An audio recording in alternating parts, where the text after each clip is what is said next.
Good morning, Brendon. It's Thursday. I have a really busy weekend planned this week, so I'm going to go ahead and just jump in, get right started. But first, I want to say that I really liked your video last week. There are so many movies I have not seen. It is incredible.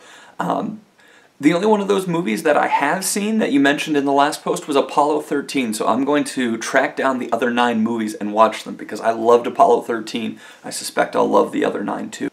Brendon, as you know, I recently spent a lot of time in Alaska, and it gave me a lot of time to think. There are a lot of flights, times spent waiting in airports that gave me some chances to reflect. I want to go over some of the things that I saw in Alaska and some of the thoughts that I had about Alaska. Today I want to talk to you about wealth and prosperity, because Alaska is a land that is filled with wealth. What do I mean by wealth? Well, I mean material goods that are of high value, and Alaska is chock full of them. Alaska has oil, of course. Prudhoe Bay is one of the biggest oil drilling sites in the United States, particularly and so many have closed down in North Dakota recently. Alaska, and particularly the Fairbanks area, is very, very rich in gold as well. And illegally, ivory. Alaska has many, many resources of ivory from the wild animals that live there. I was impressed by all these resources, Brendon, but as an aside I want to say that I was really impressed by ivory.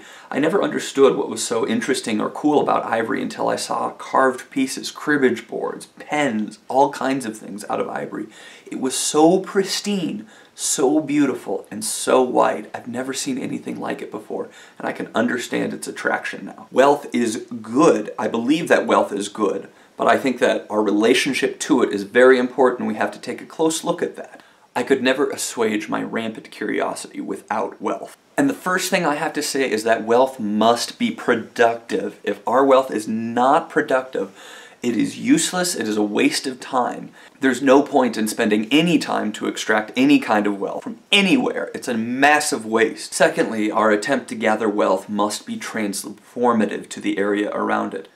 Now, I think it is impossible to extract wealth without changing the land from which you are extracting wealth. It's just not going to happen. You and I have seen enough environmental damage sites in Montana to realize that it's impossible to take anything out of the ground or to harvest any timber without doing some sort of change to the environment. But I want to stress here, Brendon, that we can make that change and grow with the land. I have seen examples of not clear cutting, of trimming trees back, of trying to make the land better and healthier. That goes for gold mining, oil, coal, and timber as well. And it's a somewhat expensive process, but at the end of it, the land is still usable. It still has value. I know it sounds really odd, Brendon, but there are city municipalities who are using old dumps, places where you just dump your garbage on the ground, and they're finding ways to make it so that they can turn it into parkland. And that's exactly what I'm talking about. One of the most essential parts of the process of extracting wealth is the community. The community is vital for getting the wealth out of the ground. Because it exacts a toll on the community, it's important to remember that some of the wealth that is extracted out of the ground needs to go back to the community.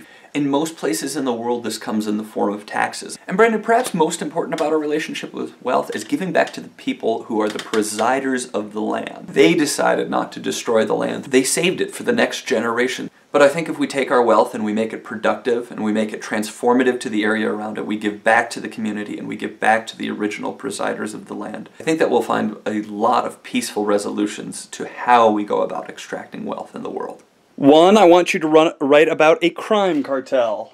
2, I really liked your science fiction, so you're doing it again. And Brendon, number 3, I want you to make it so that it can be written as a serial. Jen and L's out.